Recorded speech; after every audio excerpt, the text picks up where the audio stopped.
The physical agility test is composed of 7 events, which simulate various functions of a firefighter's job on a typical fire scene.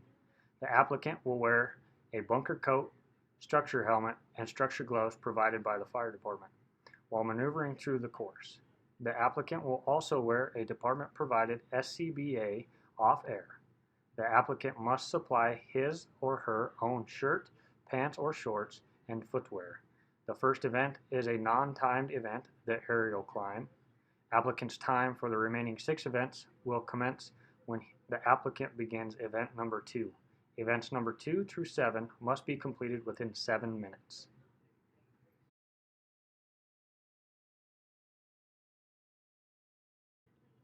While attached to a safety line and wearing a firefighting coat, structure helmet, and structure gloves, the candidate must climb an aerial platform extended to 75 feet at a 70-degree angle. The candidate will start at the level of the turntable, climb to the top of the ladder, touch the top rung with both hands, and return to the turntable.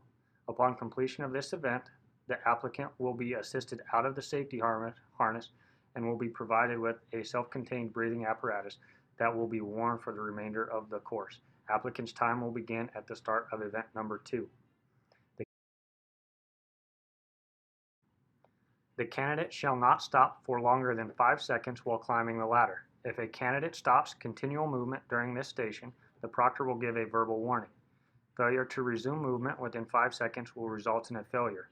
If the candidate stops a second time, this will constitute a failure. This station is a pass-fail test.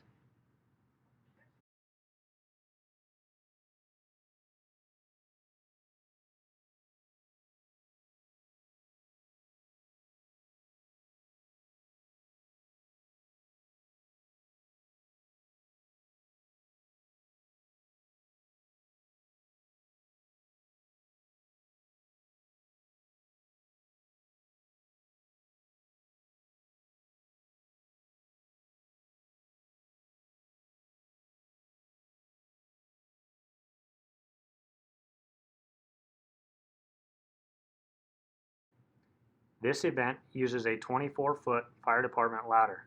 The applicant must flat raise a 24-foot aluminum extension ladder with a hand-over-hand motion using each rung until the ladder is resting against the wall. Applicant will then use a hand-over-hand motion using each rung to lower the ladder back to the ground. Applicant will then walk to the next station.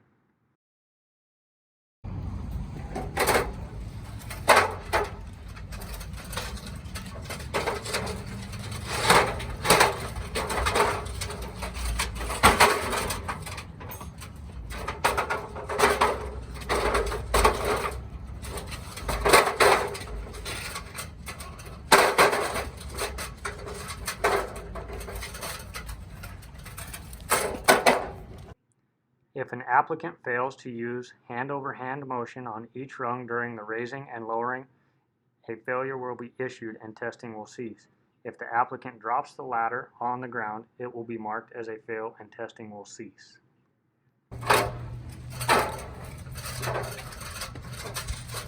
Fail.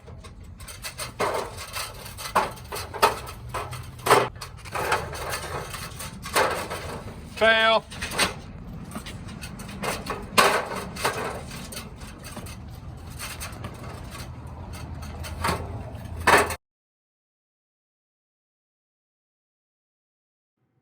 A high-rise pack of dry fire hose will be placed on the applicant's shoulder. The applicant will walk up a flight of steps using every step, turn and walk down to the bottom of the steps using every step. This will be done until an approximate 3-story climb has been accomplished, 4 times up and down using the mezzanine stairs at the station. Once completed, the applicant can drop the fire hose on the ground. The applicant will then walk to the next station. Left. Right, please.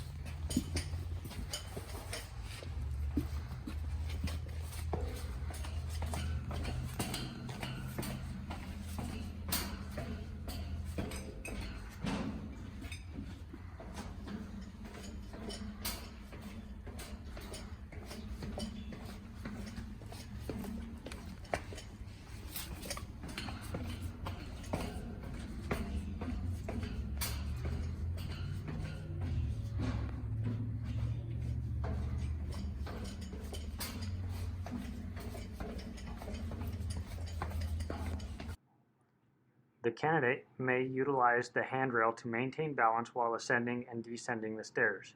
The handrail may not be utilized to assist the candidate in advancing up and down the stairs. If the applicant drops the hose prior to the end of the event, the applicant will be issued a fail and testing will cease.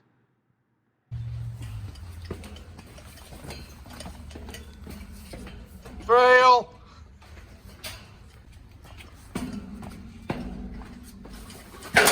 Fail.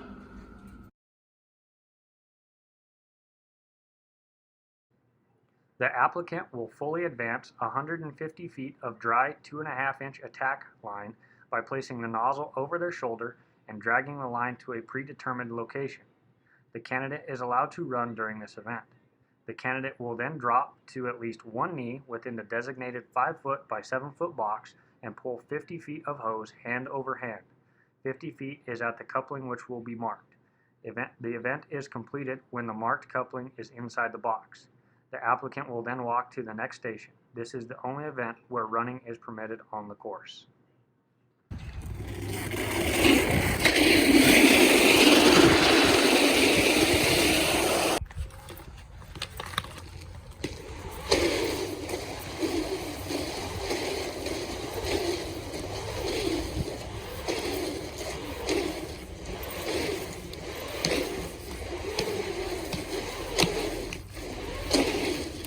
Good. If the applicant does not stay in the designated area while pulling hose, a warning will be issued for the first offense, and a fail will be issued on the second offense, and testing will cease. If the candidate does not maintain contact with at least one knee and the ground, a warning will be issued. If the candidate attempts to stand a second time, a failure will be issued and testing will cease. Go. Warning. Fail. Warning. Fail.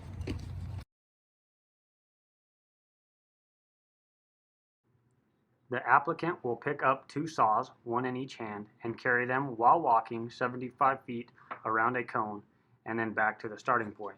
Placing the saws on the ground to adjust your grip is permitted. Upon returning to the starting box, the saws will be placed on the ground. The applicant will then walk to the next station.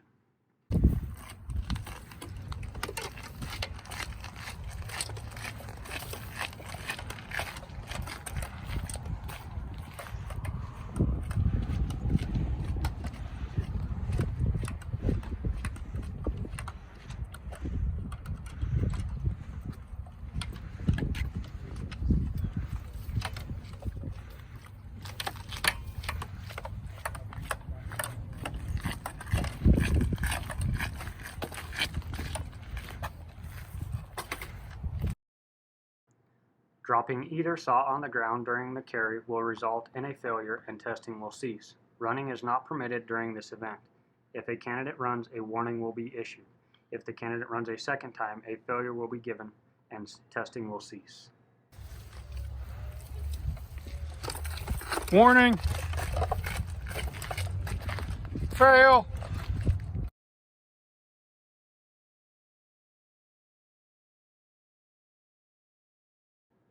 The applicant will use a department-provided sledgehammer. The applicant will then step onto a forcible entry sled and drive a steel beam backwards with the sledgehammer to a designated mark approximately 5 feet. The applicant will then walk to the next station.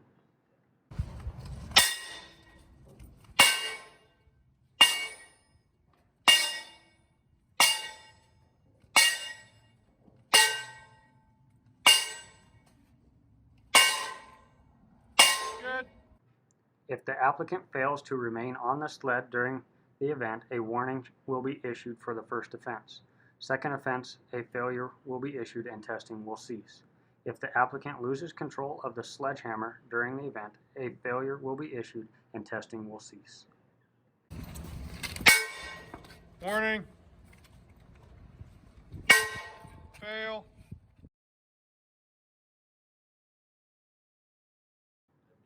The applicant will drag an approximately 155-pound mannequin 100 feet to complete the agility course. The applicant must drag the victim while walking backwards. Pulling the mannequin in a forward-facing manner will not be allowed. Time will stop when the mannequin's feet are fully across the finish line.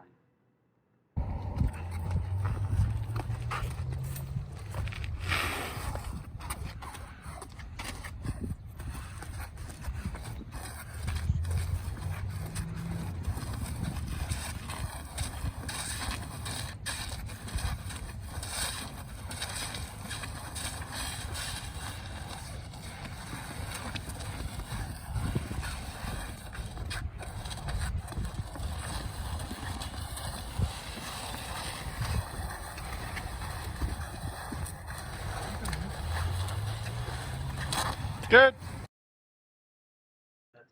Attempting to drag the mannequin in a forward-facing manner will result in a warning being issued. If a second offense occurs, a failure will be issued and testing will cease. You are permitted to set the mannequin down to readjust your grip and then continue dragging the remaining feet. Warning.